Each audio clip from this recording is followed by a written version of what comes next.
Greetings. Welcome to day 27. We're getting close to the 31 Days of Tarot Challenge 2019 by Anthony Dawn.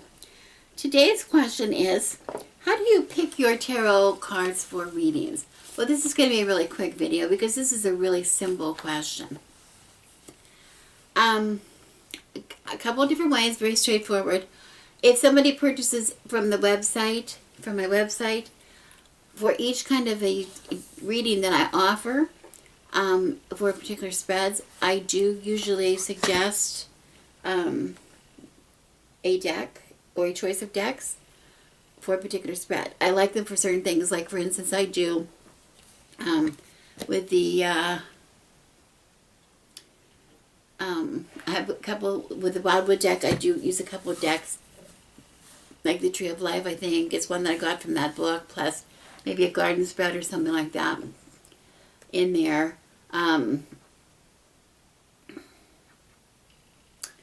Anyway, and of course that's going to be revamped. Now that I have all these new decks, I'm going to be rewriting that page. But it really has to do with what cards really do well for whatever what the deck is resonating with, is what spreads are, appropriate for that subject.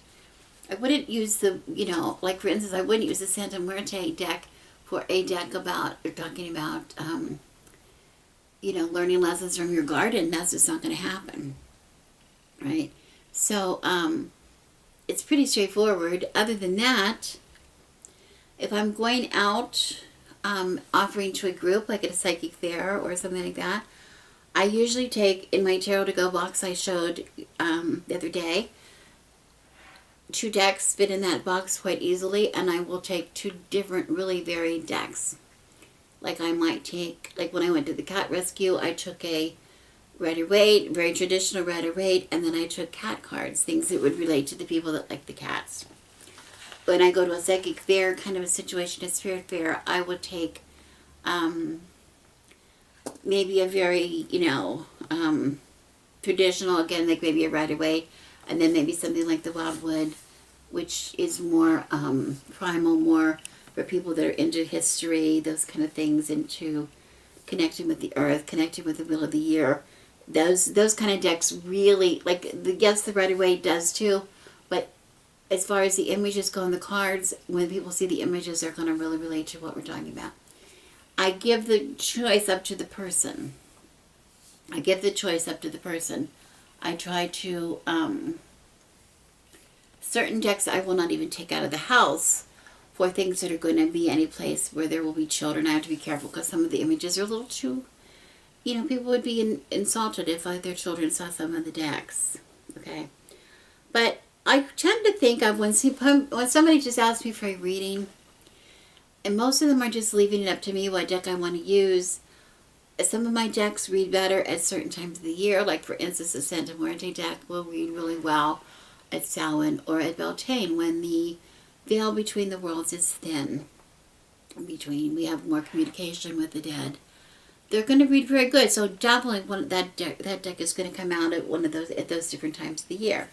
Right now I'm reading, just like I'm picking cards for myself at certain times of the year to really get into, I would do the same thing for a reading. Like for instance, right now, I'm really delving into the Deviant Moon. It's perfect for shadow work. It's perfect for this time of the year. In January, we're drawn in, and I'm really, examining changes that are being made in my life, things that are leaving behind, things that are, going to be coming up in my life. It's perfect for that kind of a reading.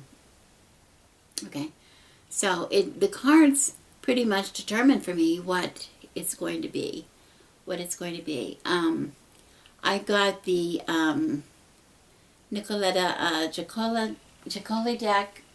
I'm anxious to get into it, but it's just not right for me. I don't see it as something that is a good, it needs to come up maybe this spring. I'm going to use it maybe after March or April. I think maybe April I'll probably get into that deck, because it's, even though it's very heavy, some of the messages are heavy, still thorough, deep messages, there's nothing light about it, but it's only giving partial readings, but it's a lighter feeling card, so I think some of the cards are a little too heavy But when it's, during the springtime, I want a lighter feel.